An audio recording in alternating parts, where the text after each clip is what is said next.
Hi there, welcome back to day 3 of the Yoga Sutra ChantBack Challenge. So far, we've covered the first 2 sutras of chapter 2, Sādhana Pāda. And remember, this is the chapter on what does yoga look like in action? How do we actually do yoga? How do we qualify an action as a yogic action? Well, the very first sutra gives, as a review, gives the 3 criteria that qualify yogic action. And it starts with tapaha, swadhyaya, and ishvara pranidhana. Tapaha means friction, right? Or action or things that we do to reduce the impurities.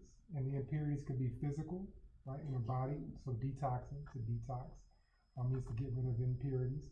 Or to clean up the way we think, to clean up our language, to clean up our communication. All of this reduces impurities on the gross levels and the subtle levels.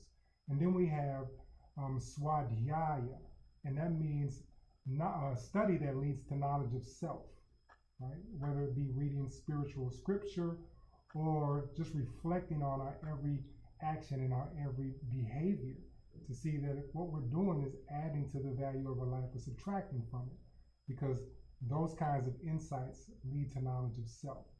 Okay, and then there's Ishvara Pranidhana, and Ishvara being the divine ideal of pure awareness. This is the infinite intelligence that always has our back. And Pranidhana means complete surrender to. Okay, so if we do those 3 things in any action, then it's a yogic action. But if any of those 3 things are missing, then it's an action, but it's not necessarily a yogic action. Okay. So that's the very first sutra, that's what it covers. And then the second sutra gets into, well, what's the point? What's the purpose of Kriya Yoga? And Kriya means action, remember that. What's the point and purpose of yoga and action? Well, first, to achieve what the first chapter is all about, Samādhi, right? So through Kriya Yoga, we are on path to realizing Samādhi, which is one of the criteria to achieving the ultimate aim of yoga. And then the second purpose of doing Kriya Yoga is to reduce the kleshas, okay?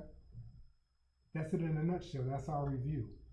Let me introduce this next sutra before I turn you over to the next page where I break down the sutra word for word, okay?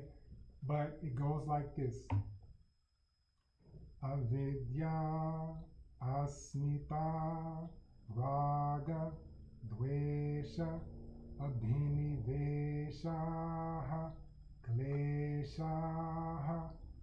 Now I'll give you some more time to practice when you go to the next video. But for now, that's the chant. That's how you chant that third sutra in chapter 2. And this really gets into what are the kleshas, because Yoga Sutra number 2 introduced this word kleshas, saying that, one of the points and purposes of action yoga is to reduce the kleshas. Okay, so what are kleshas? And that's what Yoga Sutra number 3 in chapter 2 is explaining, what those kleshas are. So go over to the next video and see what the kleshas are, and yeah, I'll connect with you then. Have a great one.